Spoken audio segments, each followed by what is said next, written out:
Welcome back to Comics, to Hot Comics TV and Season 2. Hot Comics TV. Oh my god, what a crazy year. What a crazy timeline, some people are saying out loud.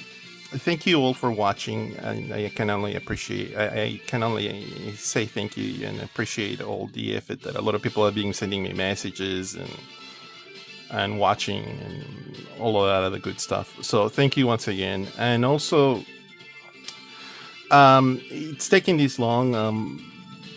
I've been busy, so apologies to whoever that was waiting. I mean, I know that this is gonna do really bad for the channel, but I've been busy, as I said before. So anyway, I've been busy. Let's get back to this. So this is a good way to kick off season 2. So we got the Omnibus by Titan or Conan the Barbarian. So for whoever that actually missed out on the first run of these things, this is a very, very nice collection, and I'm happy to give money to Titan for things that Marvel won't do. Marvel had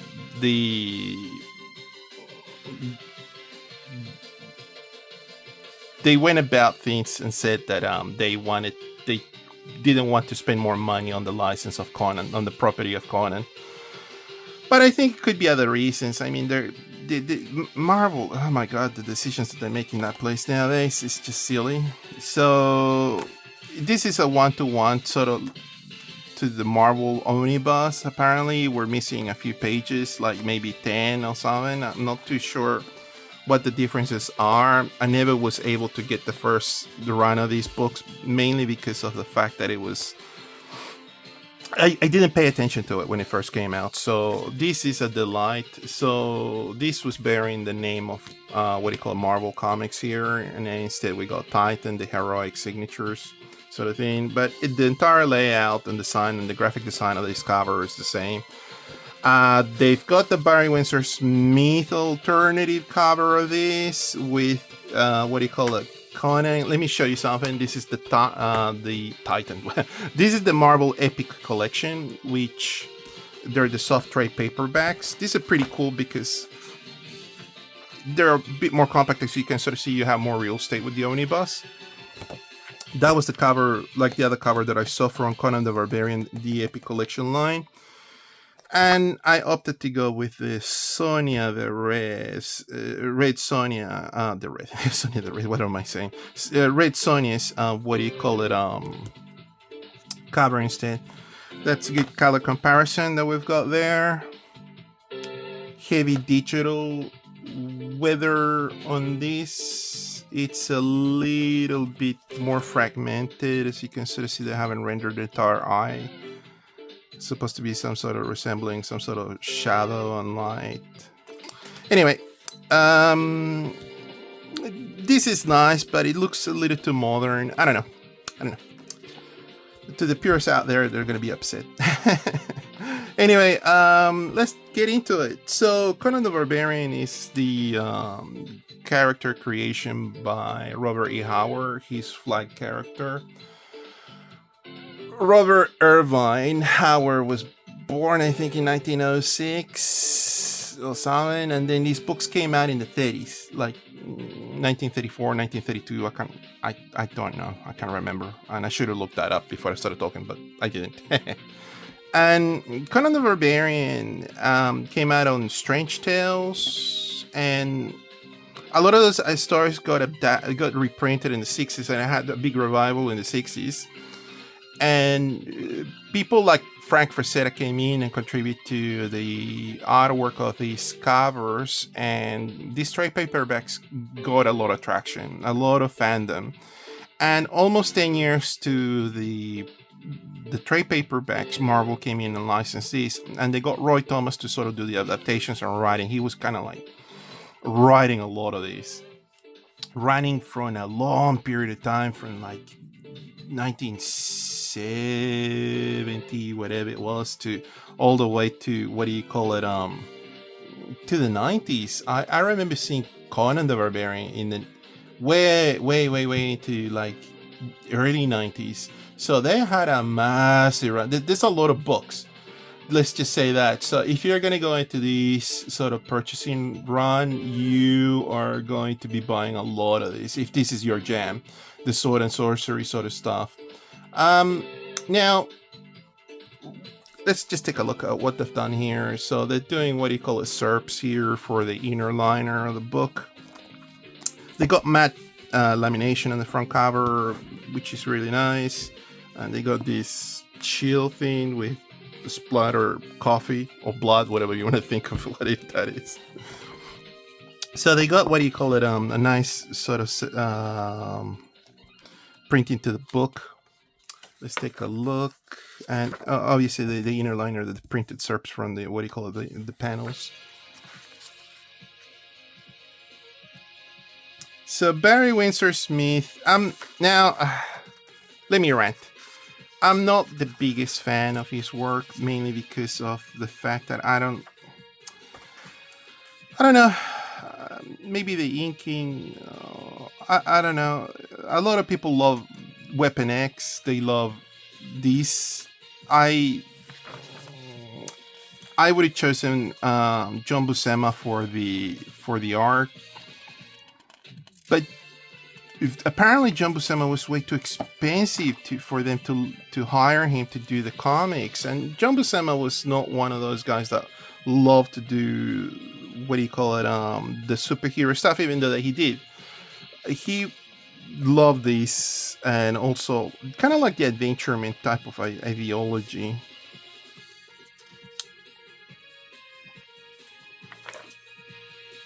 Yeah, there you go. So this is pretty cool. It's got a pretty good introduction. I can't remember what the whole spiel was on this article, but it was pretty cool that they were talking about like the Frank Frazetta cover. So I was sort of talking about this was the revival in the 60s. Look at that thing. So yeah.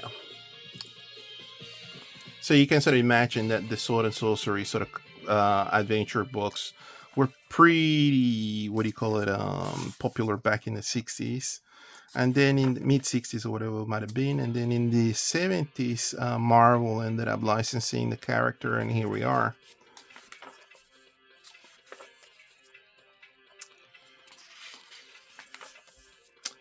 We got maps of the Hyborian Age. Very cool stuff. Okay, so we got cover, so that's pretty good. If you pick this cover, then you're gonna end up with the Barry Windsor-Smith alternative cover, the Coming of Conan, the Hyborian Age. So this is pretty cool introduction. So we got what do you call it? Roy Thomas, Barry Windsor-Smith is the artist. He's doing the entire thing, and then we got Dan Atkinson. Oh, Atkinson. He's okay, and then we got a letterers and Rosen.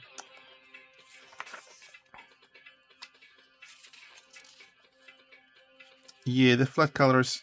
Somebody was sort of saying that they recolored this digitally. Obviously, yeah, flat colors are good. I have a problem. Somebody was sort of doing a comparison with a comic book. I can't remember the name of the guy on the channel, and he was sort of showing that the misalignment, the plate misprinting, and all that sort of thing. Very rigid, this artwork by Barry. Now, Conan is not something that I grew up with. It's obviously beyond my time, before my time, and these were comics that my dad would have picked up.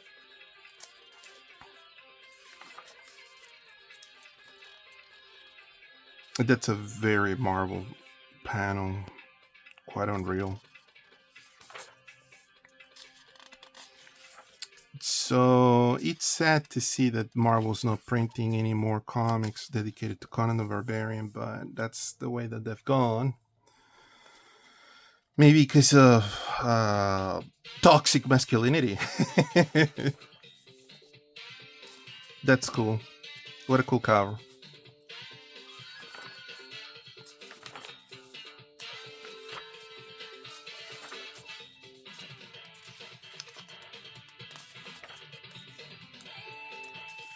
Very rigid.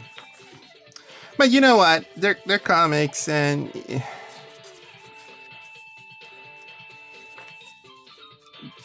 there's a charm to the artwork as well. So Barry's trying to do his American. Barry Windsor-Smith comes from England, so that's what I'm saying. He's trying to do his Americanized version of adventure. What shocked me was that they couldn't afford Sal Buscema. I mean, John Buscema. Sal Buscema's John's brother, but obviously on his own right, he's also an artist as well.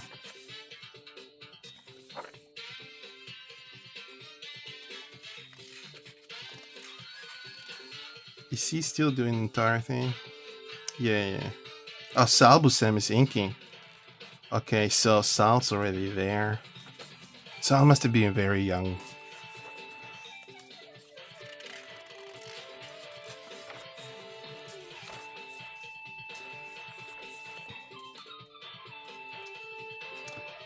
Very...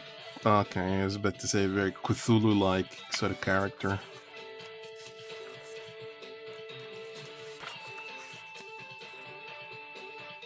I like the coloring that they've done on this. It's extremely bright.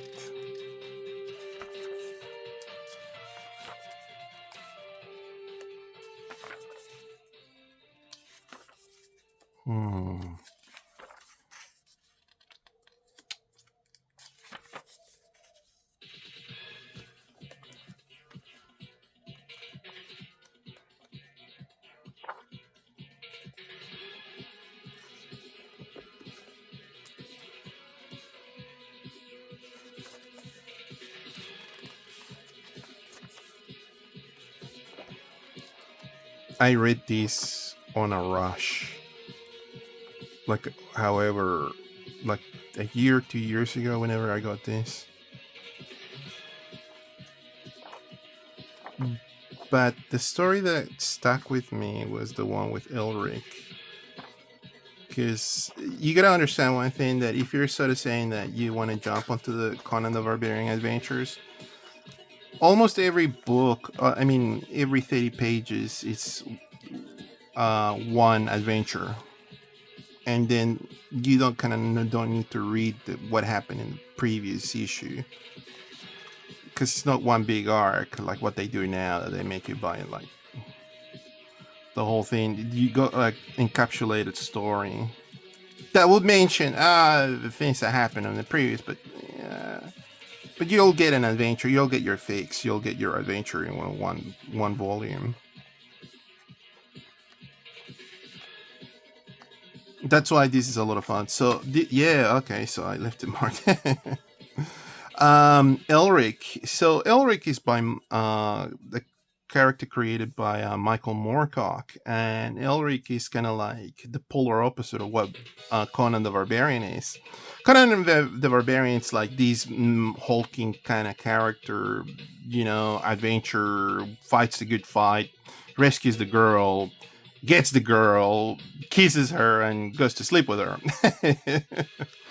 Whether Elric's this sickly, albino, weird wizard dude with the Stormbringer, that's the sword, it's like possessed. And I was, to my delight, I was shocked because I hadn't read these things before until, just recently. When this was happening, this is before my time, and then in the 80s when I saw it, I never really jumped on it because I used to sort of go, how am I going to jump onto these stories? But I remember that Stormbringer, Elric was incorporated into these stories, and I was like, what a delight, But they do make a mention about Michael Moorcock here, the creator of Elric. And this is cool. I think I've talked about Elric before, so go see the video, please, and like it. So, Stormbringer, the sword that was mentioned in Game of Thrones as well. So here, this girl is the daughter of a wizard, and Conan gets entangled with that, destroys the wraith-like characters. You can sort of see that this dude used to be evil, and now he's like a good dude. Sukala. Okay, so evil wizards turn good.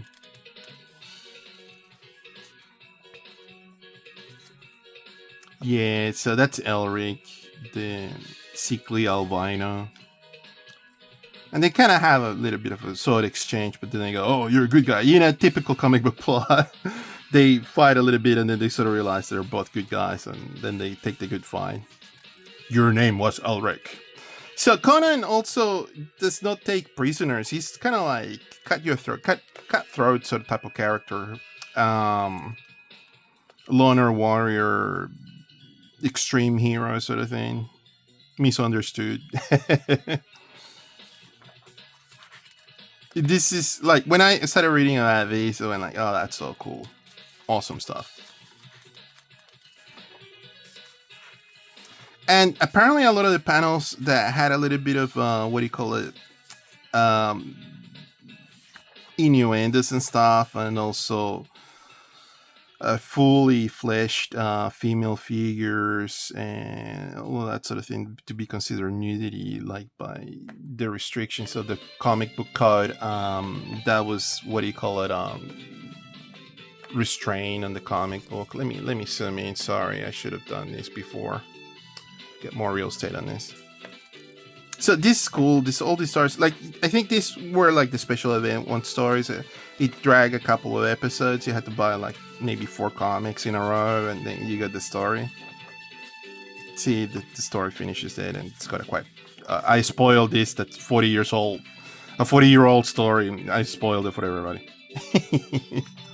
So a new story here, and we got Barry Windsor-Smith with a bigger signature.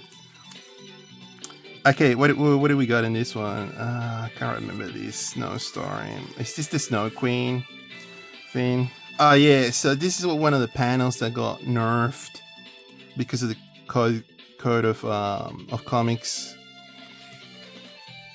the authority of comics, not to show beautiful women for being beautiful. You cannot do it. Let's take a look at that map. The Hyborian Age of Conan. That's awesome. So Ervin Howard kind of did this. Wow, that's awesome.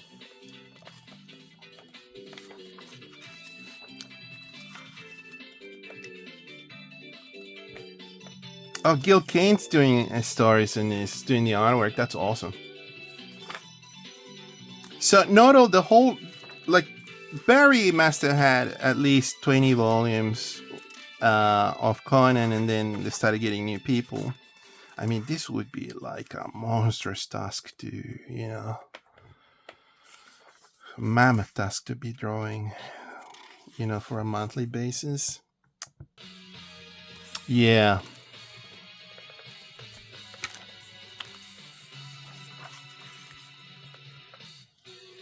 The Thing in the Temple. Gil Kane's still doing this. This is I know I came a bit negative about Barry, but I still enjoy his work, and also Gil Kane. So I dig this style. When I think of Marvel Comics, I think this is the thing I think of. That's awesome. That should be a T-shirt. I would wear that to work. People be like, oh, you like monsters with chicks? Yeah. Sword versus sorcery in a timeless time. That's awesome. So Barry's back in this one. Doing the entire run. Jeez.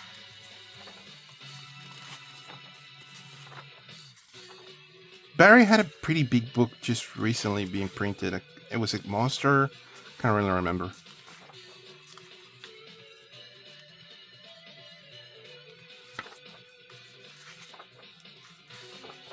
And I have not bought it.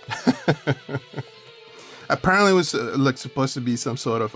it was really well regarded. Apparently it was like a story. It was about Conan the Barbarian, and then he changed it. He kind of sat on it for 20 years or something. It'd been kind of like his magnus opus sort of thing. So the printing, are they printing in the letters on this? Let's take a look. No, yeah, they kind of are.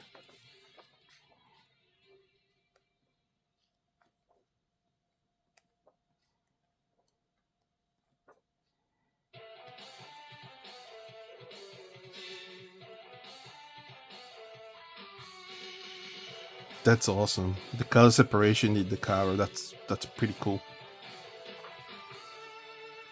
Oh yeah. See, that's what I think of Marvel.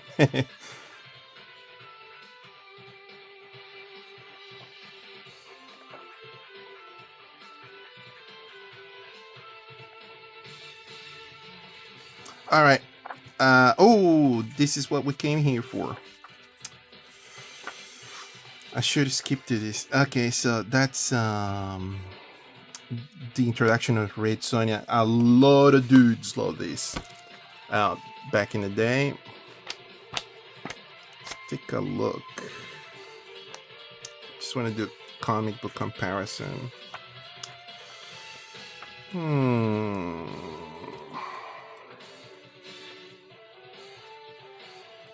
Did you skip them?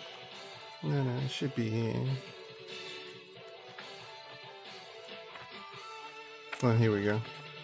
So, coloring wise, the magentas are brighter on the Epic. They're both muted on this. I think, I don't know. If you want to go this route of the Epic, it's cool. Because it's a smaller book. You don't have to be carrying this massive tome around.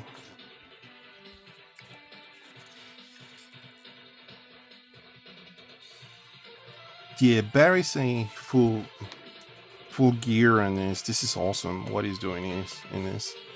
I might be critical about his original first volumes, but I can sort of see the nostalgia period. Yeah, that's at the back. It sort of shows that he's grabbing ass.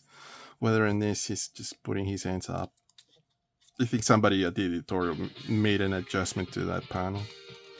So, Conan's getting busy with Red Sonja.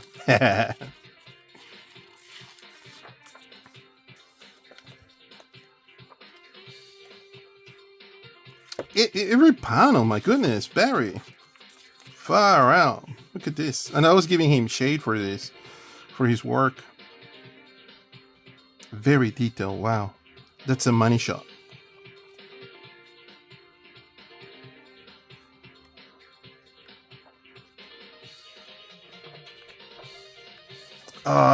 Is this John Buscema starting to do stuff?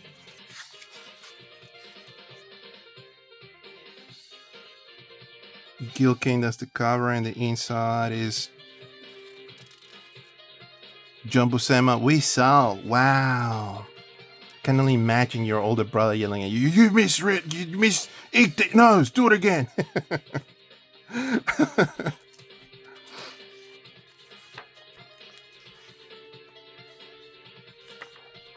That's awesome. Yeah, this character was. I mean, it was just created for John Buscema to come in and draw. Look at the expression. Oh my goodness. Yeah. Action all around. Pretty awesome. Who's inking? Is this still John, or who's this? John Buscema and Ernie Chua. Must have been one of those dudes. There was a lot of Filipino dudes that came in and they were inking.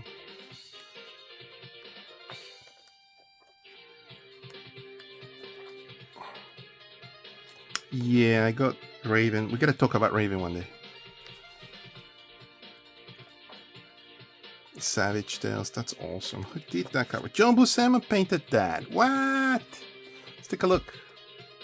That's awesome.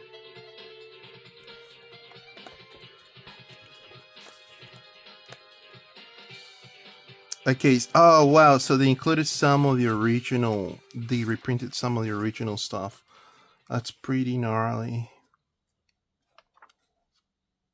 Yeah. So that's considered as nudity as a pornography to the editors of Marvel. Unbelievable. I mean, this is art.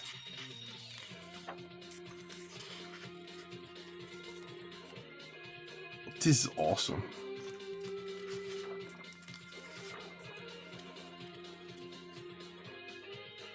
Savage Tales featuring Conan the Barbarian. That's awesome.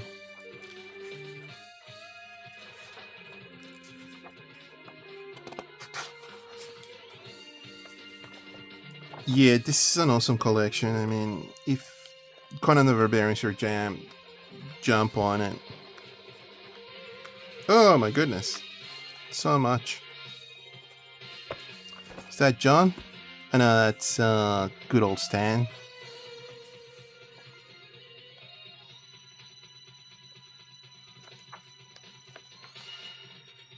So much material. Covers.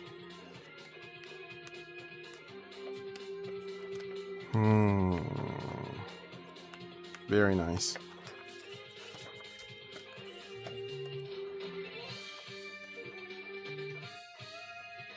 Okay, so they're talking about the nerfing of the art. She's too sexy. You cannot show that. And the violence as well. Yeah. So he's grabbing ass. I thought so. I thought I remember this.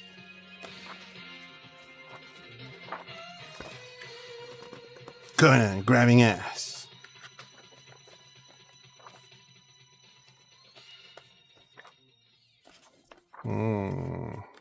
Yep. All right. So there it is. It's a beautiful tome. It's a beautiful book. If you want to get into the Conan the Barbarian, now you have a chance to sort of come back to it again. I'm pretty sure these things are still available in bookshops, online, whatever you might be able, whatever it's easier for you. And yeah, it's a good way to jump on. The Epic Collection, I don't know if this has gone up on price or what's going on with that. So it depends on how you want to read these things or how you want to go about it. But there it is. Conan the Barbarian, thank you so much for watching. Please like and subscribe and all those good things. And I'll catch you next time. Have a lovely day. Bye-bye.